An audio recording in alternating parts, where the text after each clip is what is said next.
Today, I'm going to talk about Weird New World, a module written for OSRIC by Lamentations of the Flame Princess, back before they had their own game system.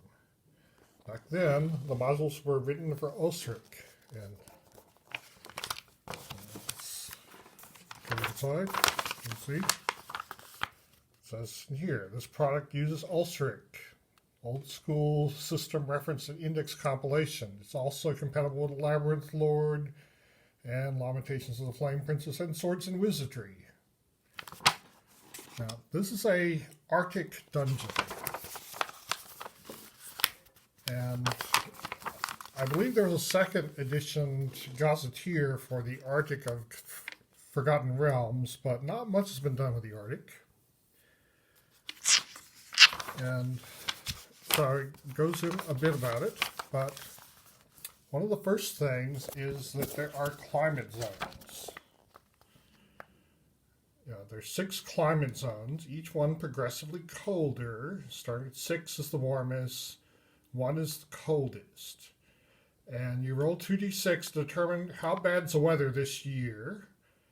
And then, depending on where it is, how bad it is determines which climate. You have a Roman numeral for climate, which determines what the climate's like in that zone that year. So I'll go through them.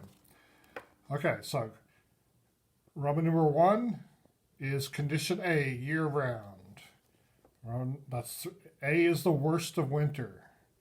Number 2 is A from October to June, so that's winter from October to June. B for July and September. C for August. 3, A from November to May. B from in October and June. C in September and July, and D in August. 4, A from December to April. B in November and May, C in October and June, D in September and July, E in August. V, 5, A in January to March, B from December and April, C November, May, D October, June, E July, September, and finally, if it's really warm, then winter is only in February. B is from March and January, C in April and December, D in May and November, and you actually have a summer from June to October. This is the Arctic, remember? And so this goes into what are the effects of all these letters, these different climate areas. So, condition E is no ice in the water, normal hunting chances, normal movement, no snow.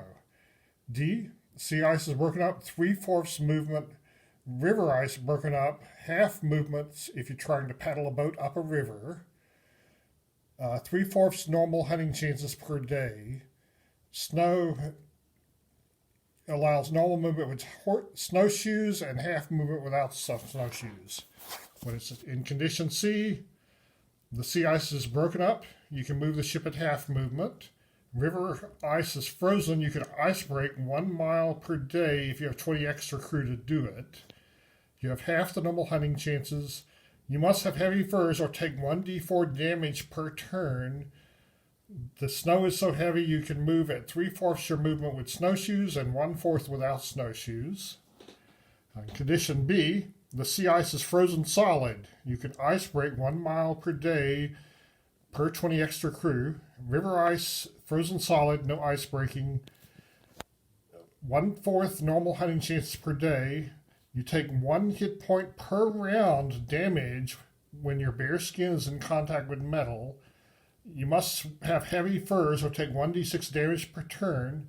There's heavy snow, which allows you half movement with snowshoes and 1/4 movement without snowshoes.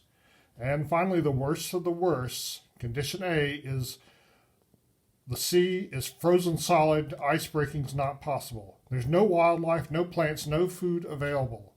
You take 1 hit point per round damage when in contact with metal. You must have heavy furs or take 1d10 damage per turn. And heavy snow allows 1/4 movement with snowshoes and 1/8 without snowshoes. snowshoes. So that's pretty severe conditions to try to make it through here. So the plot hook I use is that they were supposed to find the Northwest Passage. And there's a map that comes with it. Each of these hexes is, got it upside down. Each of these hexes is 24 miles across. And it's kind of hard to see detail on this little map. There's some numbered locations, but it's a really big place. And the lighter colors of land are the colder places. The lighter colors of water are the colder places. And here we have the north coast of Canada. And there's supposed to be a place where if you go up rivers, you can catch another river and be able to make it all the way from east to west. But I can't find the land place where you can do that. It doesn't look like the Northwest Passage is possible on this map, so I made one on my map. But yeah, it's hard to see that. And it came with some smaller maps that only show 1/4 the size of the main map to hand to the players.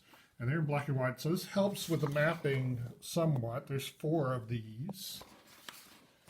But yeah, it's pretty hard to navigate. So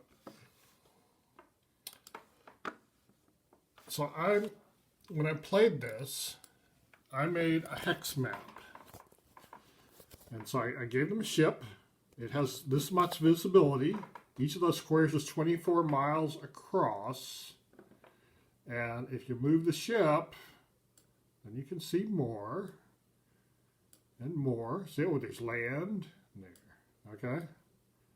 So this is the starting location. So when I tried to play this, the players, they went north and north and north. I kept going north.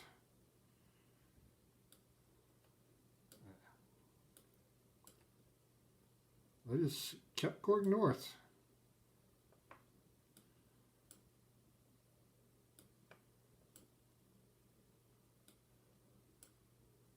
And I had 2 ships. And when they got where they needed to ice break, they didn't have any extra crew to do that, so they had to cannibalize the crew from one ship in order to ice break for the other. And they just kept going north until they got stuck. They got stuck permanently in the ice, and they had to wait for summer. And when I did the climate thing, it was a normal winter. It wasn't extra cold or extra warm. It was just normal. So, yeah, this is where they got stuck at. So, yeah, that's kind of hard to see because I got it set on dark. Let me lighten it up so you can see what this map looks like and how big it is. It's a big map.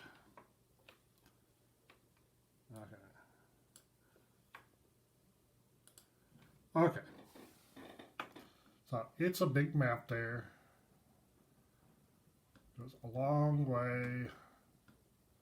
And here's, you can see some numbered locations here. They're kind of blurry when you zoom it up this big, but yeah, it's a big, big map that they were trying to explore. Here's another numbered location, but it's kind of hard to find these on the map, even if you know they exist. For the DM, it's kind of hard to find these. Big, big map. Okay. All right. So, there's some random encounters here. There's encounters for the sea, there's encounters for land, and there's encounters for ice after the sea is frozen. And I'll go over what some of the things you might encounter in the Arctic. There's Arctic wolves, a caribou herd, a desperate whale. If the ice is frozen and you're walking around on it, there's a chance that an orca could spot you and come up from below and break through the ice and attack you and possibly kill itself in the process. And there's a dragon. The dragon is called She Who Slays. And she's not stupid. She won't attack a ship full of people, but she flies over periodically, and if your party gets to be too small and she thinks she can take you, then she attacks. And there's some elves. The name for the natives in this game is Esquimalt. It's kind of a hodgepodge of Eskimo and Inuit. But they're the native people who live here, and I made a map of a sample village to use, but I never got to use it because I never would go back to the village of these people. But here it is. Anyway. They don't have much metal, if any. There's a nice picture of them. Other hazards are fog, an iceberg, an uncharted island, living aurora. That's a monster. There's one location that has it definitely, but it could also wander around. Polar bears. Somebody else's ship. You might not be the only person up there. A shipwreck. A siren. Snow snakes. Snakes that live in snow. Furry snakes. The players love those. They would kill them and skin them and take them with them. A storm. Storm could come. The players were smart enough when they felt the storm coming to build an igloo because it got snowed in for a couple of days. Whales. If the sea's not frozen, you might run into whales. And yeti, which my players called Wendigos, and I loved killing those and taking their skins. So, as I said, on this map, I'm thinking the original module must have had a bigger version of the map, because it's hard to see stuff on this, but on the map, there's locations that are numbered, and in order to help me find them, I put cardinal directions next to the entries to try to help me find this stuff, but there's a couple of trading posts, Moriarty, Talon. There's a whole bunch of Esquimalt villages, but they're down on the south end of the map. This thing from another sphere is a bunch of metal and wreckage and a dog. If you've ever seen The Thing, you know what that is. The magic jar. It's an obelisk that will suck your soul out and then put it into somebody else that you get to pick. The living aurora is a monster that makes your nightmares come true. So if you're worried about an evil wizard will show up. Kind of like Ghost of the Gozerian. Enchantress, it's a criminal mastermind and mage. And as I said, there are Arctic elves here. Raggi, when he wrote this, James Raggi wrote this, and when he wrote this, he was already gravitating towards not having dwarves, elves, and halflings in his stuff. And so in this module is the last elves in the world who live in the Arctic. There's Golem. And I made a map of the Arctic, of the elves fortress. So let's take a look at that. All right. See? The Elf Fortress. I never got to show this to my players because I didn't go back to their lair, but you can see the different walls within it. Anyway. Now, there's the dragon's lair, she who slays. Now, according to the module, she does 13d8 damage. And I figured that out, and the average was around 50 hit points damage for that. And so, to give the players a chance, I made it so she did 1d 104. It's the same amount of maximum, but the possibilities of 1 through 12 exist for her damage of her fire. And so she flew over the player's ship several times, and when the player's party got small enough, she flew over them. I had her fly over and turn around, come back, fly over again, turn around, come back and fly over again. At that point, the cleric hid in the snow, and then she came up and breathed on them. And I rolled, it did 1d 104, and I got 104 exactly. So it was a -1, it was a total party kill there. Only one player character was left. And there's the Elven Fortress, which I just showed you. There's a carved mountainside, a church in the north, the Shuttered Village, which I'm not sure I don't have that map handy here. Oh, yes, I do. Okay. Yeah, I made a map of this. I didn't get to use it because the players didn't make it that far. They got snowed in. But the Shuttered Village is a village up near the Arctic Circle inhabited completely by vampires. You know, when the sun hardly rises at all, for some months doesn't rise at all, vampires do really well. The Lair of the White Worm is a big snow snake, the Death Shrine, an ice mirror, a crystal castle, the Realm of the Beast. It's basically a giant polar bear who doesn't like people. Frozen Graveyard, there's some bird people. There's some oil fields were built by dwarves, old oil derricks with oil frozen on it. There's the Master of a Caribou. It's a human who lives with a bunch of caribou. There's some nice pictures. There's several shipwrecks throughout here and a shipwreck survivor.